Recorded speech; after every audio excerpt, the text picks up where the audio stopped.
Hello, everybody.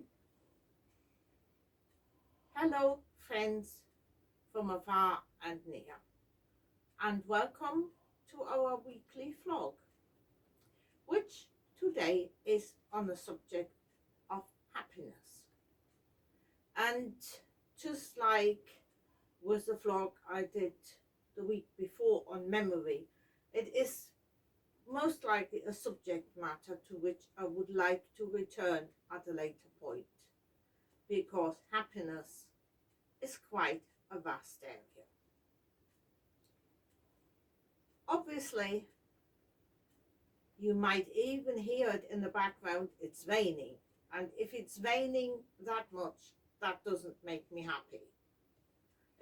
Might make my garden happy, and I have been told and I have seen it, the land needs it. But I'm more a person who likes the weather to be sunnier. Isn't it good that not everybody can design the weather just like according to the principles what would make them happy?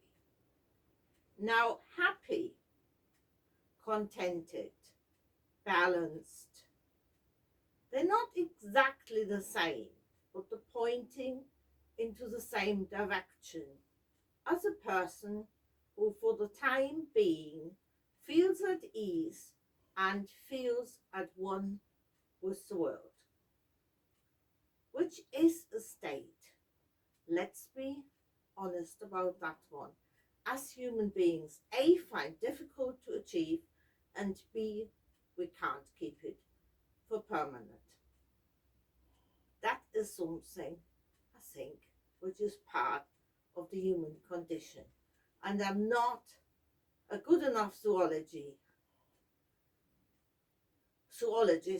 sorry, that I could tell you if animals do any better than us. And we know that a lot of animals have a downside more feelings which are comparable with ours than we had assumed beforehand.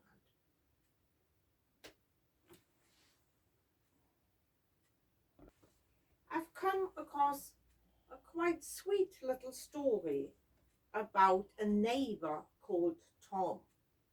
No relation to the well-known Tom, to which I have the happy pleasure to be married to. At least most of the time it is a happy pleasure. So neighbor Tom was moving. He had been through a particularly challenging time and felt that he needed to relocate to get away from it all and to find a fresh perspective. Where are you going? I asked. The city of happiness, he replied. Where's that? I inquired. In a state of mind, Tom smiled as he walked away. I'd say he was halfway there already, and he hadn't even left town. Nice wee story. Can't we agree on that? In the state of mind lies the city of happiness. And if you're not the city dweller, the town of happiness, or the village of happiness, the hamlet of happiness, whatever you would like your conversion to be called.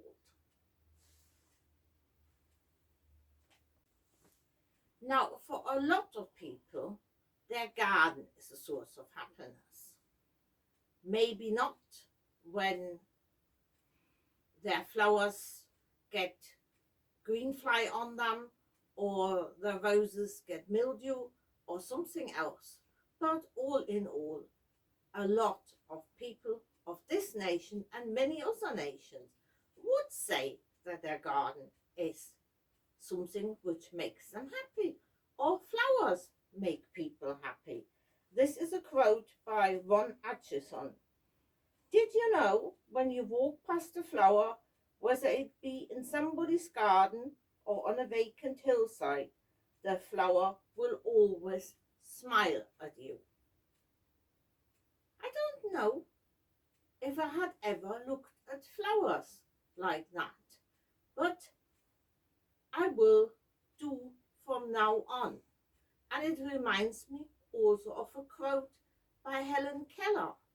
Now, for the ones who have not heard about her, Helen Keller was a woman who was not only blind but also deaf. And she has achieved immense progress in the dealing with her disabilities. She could communicate and she could even speak by feeling the vibrations sounds were making in her throat. She was not only fluent in her mother tongue of English, but also in a few foreign languages.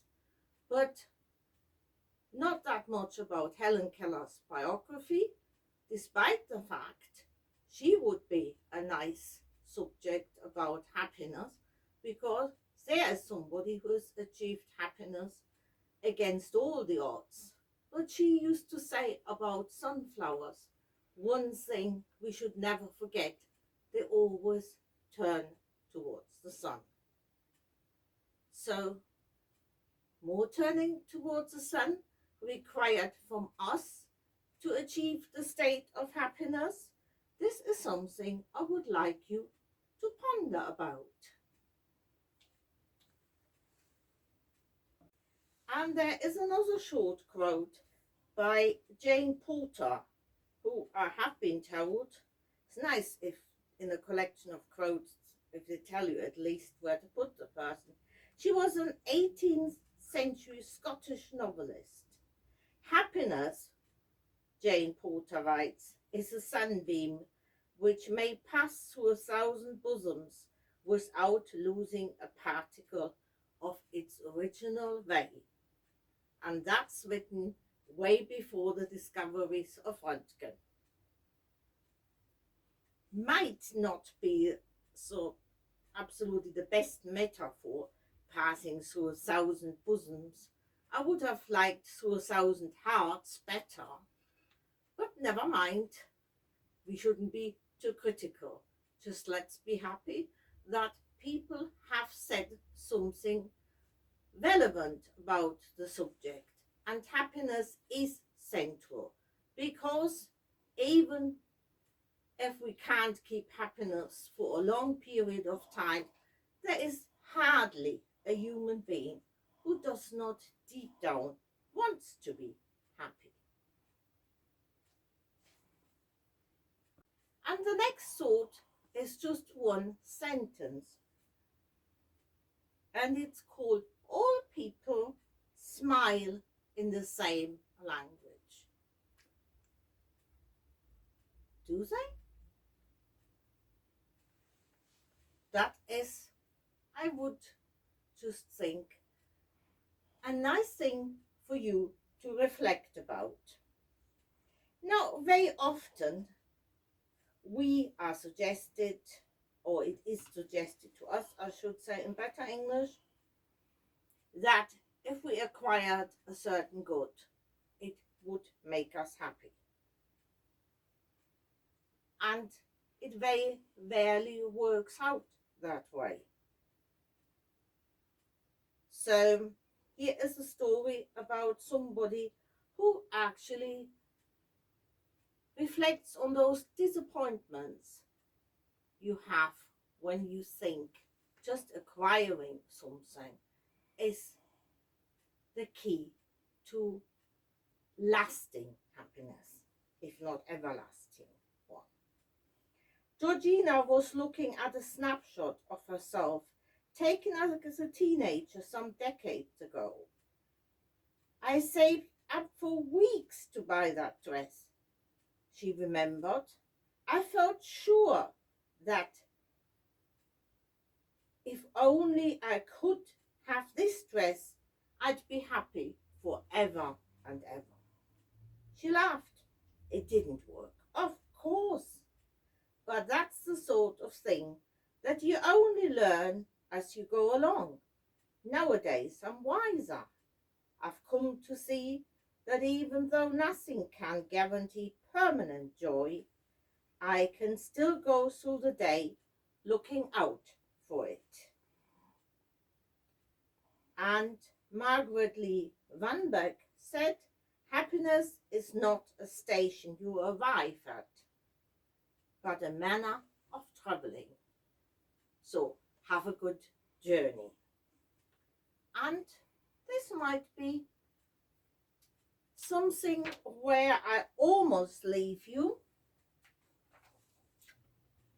but I have just one more.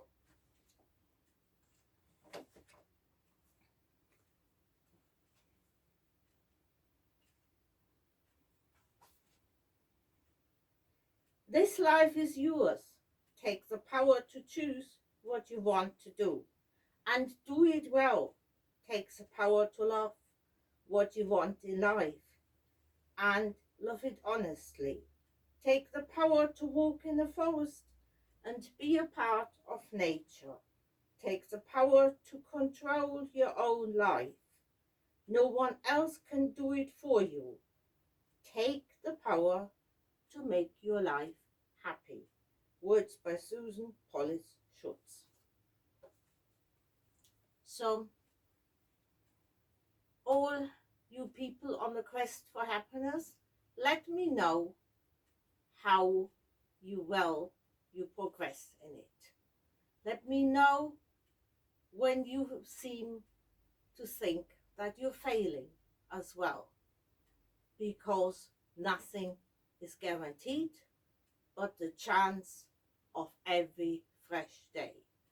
And if you have a belief system, if you have a God in your life, may he, she, it, or them keep you safe and put a bit of guidance in if he, she, it, or they can do such thing. Take care of yourself. Be kind to others, because happiness built on the unhappiness of others is never lasting. But be kind to yourself. And if you can't get the big happy, then settle for the little happy with a small letter. It's a start. Start today, tomorrow, in the time to come. God bless.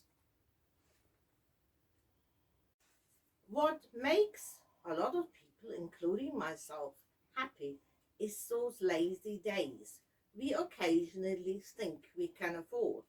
Now I scupper my own happiness very often, because even on a lazy day I have eternal and internal lists of what I should actually be doing. That is not what I would advise anybody to do. The purpose of a lazy day is that you put the lists aside and just be in the here and now. Margaret Ingle phrased it like that. It's a do nothing day, the sort I like best, with no other plan than to potter and rest. No chores to be dealt with, no schemes put in hand, no jobs to be jobbed, and no plans to be planned.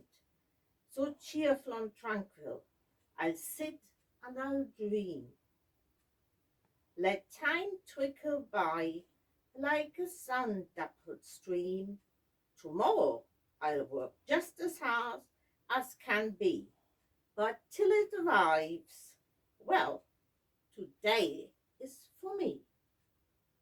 A nice way of encouraging all of us to put more me time in. And please lock the lists up. I don't even write those lists. The mental lists in my brain. But the locking up, I think I have a bit of learning to do in this department.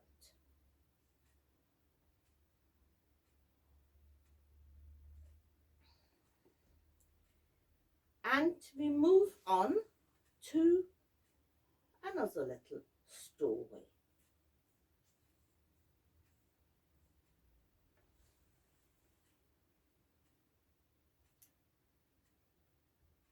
the story of poor Helen. Yesterday she wanted to go for a walk, but the forecast suggested showers, so she stayed at home. Today she wanted to sit on her deck chair in the garden, but she couldn't relax with so much reading to be done. You know, it's a shame that she is so good at finding reasons why not to. Now, for anyone else who shares a tendency, here is a thought to remember from Annette Funicello. Life does not have to be perfect to be wonderful. So that is something as list writers, or as list writers who don't even write lists any longer, as list havers, as proprietors of lists, should bear in mind. Life does not have to be perfect to be wonderful.